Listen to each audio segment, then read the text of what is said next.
Left behind. Internet access for people behind bars.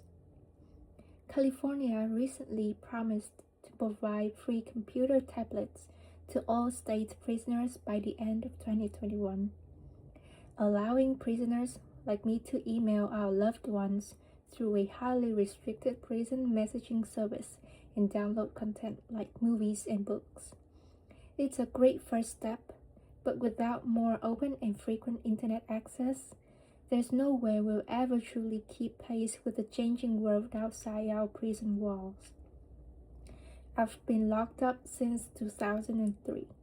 Back then, Apple had barely launched iTunes, and I was still in awe of the so-called high-speed connection I paid Time Warner to install in my apartment. In all the years since then, I haven't logged a single second of internet activity. My frames of reference for what it means to be online now come from network television and print media. When my first parole opportunity arrives in 2023, I'll be 53 years old. As a convicted murderer, I will need to convince the parole board not only that I have been rehabilitated, but also that I am able to be to be a productive and employable citizen. It can be hard to keep up with changes in technology even when you're experiencing them firsthand. When you are locked away, it's virtually impossible. I'm hoping to pursue a career path in journalism when I get out of prison. And I worry every day about re-entering a global economy with my grossly outdated tech skill set. I know the job market will expect internet fluency more than ever in the post-pandemic world, since much of America's media workforce has gone remote. Roughly 2.3 million people are incarcerated in the US, even though the internet is a given in the rest of the society. Even though the internet is a given in the rest of society, access in prison is so restricted, it's almost non-existent. Prisoners are only allowed to use a tiny number of programs that might offer Zoom classes with outside teachers, or to browse an extremely limited set of whitelisted sites through intranets that are carefully cordoned off from the public internet. At San Quentin State Prison, where I reside, the computers that prisoners can access feature preloaded interactive programs that offer the same basic experience as reading from a textbook. My only experience using a search engine has been through LexisNexis, which the prison library licenses to allow us to study case law. In San Quentin's vaunted coding program, Code 7370, offered through the Prison Education Organization, The Last Mile, hand-selected prisoners build and sell actual websites for commercial use, but even they do not have internet access. As a working journalist in prison, I know I have First Amendment rights, but I'm deprived of a key technology that the United Nations identified a decade ago as a means of exercising one's freedom of expression. I understand why government officials, prison administrators, and the public might fear that giving convicted felons real-time internet access would open a Pandora's box of suspicious activity. Yet, if elementary school kids can surf the web safely with parental locks and controls, how hard would it be for someone to design a system that provides incarcerated people with more meaningful access? In Belgium, for example, an innovative platform called Prison Cloud has offered limited and controlled internet access to prisoners for years. In Finland and Denmark, open prisons, which have minimal security and some of the lowest recidivism rates, also allow limited internet access. Almost all incarcerated people in U.S. prisons today will be released back into the communities in the future. That includes many of my peers who have been incarcerated since before the advent of the internet. President Joe Biden has said that the majority of incarcerated Americans deserve a bona fide second chance at life, but we need some form of internet access in order to have a genuine chance of successfully re-entering today's tech-driven society.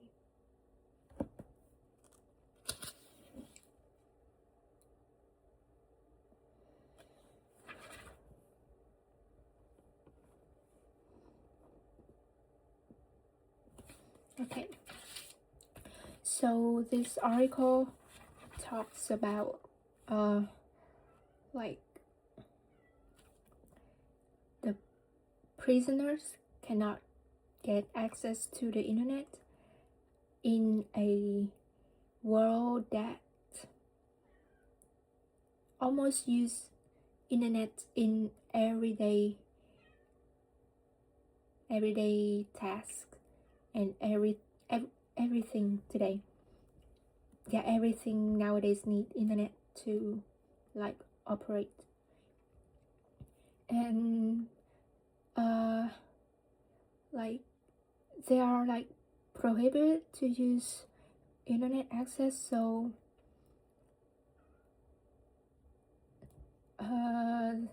Joe Garcia is the author of this article, said that if they will be released in the future, like their technology skill will be so outdated and they cannot re-entering the society in a normal way. They will be like a very outdated and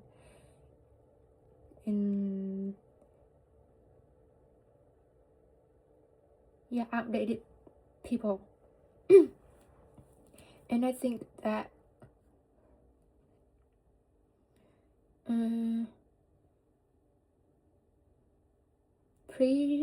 prisons like should allow prisoners to get access to the internet, but like in a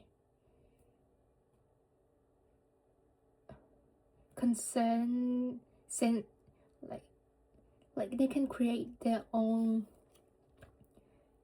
website, or no, not really a website, that it is like a, I don't know how to say that in English, but you can create your own page of searching page, like so that you can control and you can they can know whatever is searched for. Yeah. So that the prisoners won't get so outdated in technology skill when they will be released in the future, because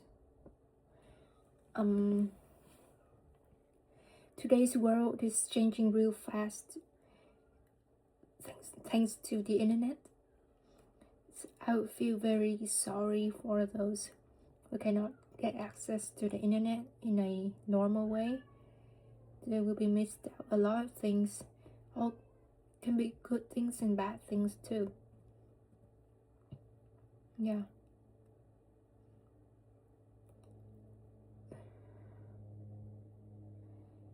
And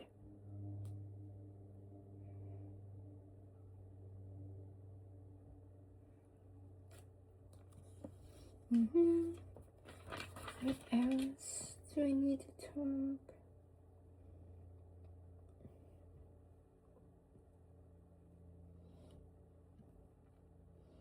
Let's do some of the conversation questions at the end of the article.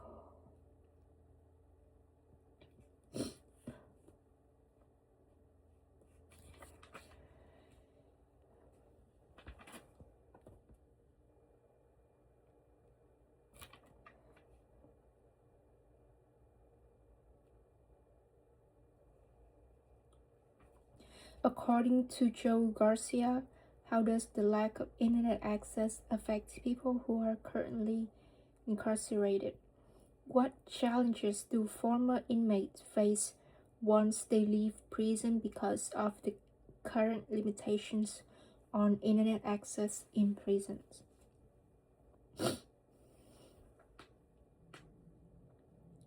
How does the lack of internet access affect people who are currently incarcerated? And what challenges do they face once they leave prison because of the current limitation on internet access in prisons?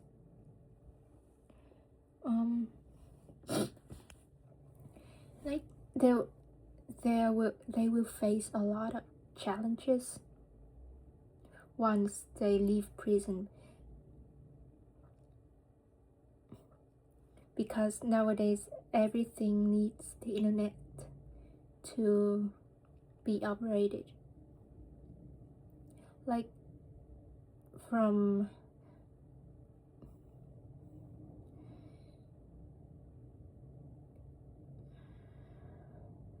going like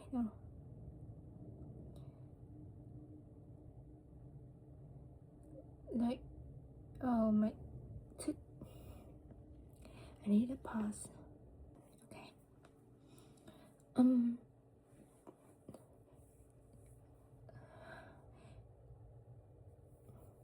Today everything needs the internet, like to do. Yeah, I already said that a couple of times. Okay, let's do some examples for that. Like when there are many things, like when you're parking and you pay the parking fee by your phone. Like you can screen the QR code to pay, and the next thing is you can order food by your phone. You don't need to go to the restaurant in person in order to get food. You can just do some tapping at home by your phone, and then food get delivered in front of your house. And next is there are many jobs applications and hiring, like resources, like can be searched and done through internet, like phones and computers. Yeah, you don't need to like get in person to go like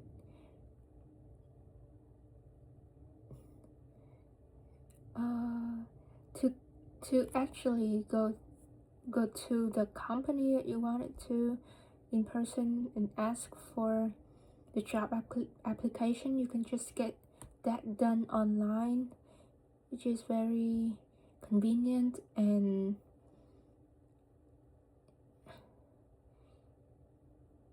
very convenient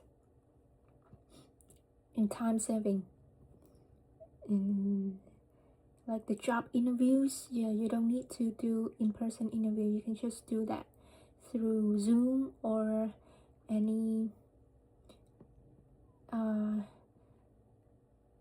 platform that you can do a video call like that in order to do the interview for the job that you wanted to apply, or to the school you want to apply to. And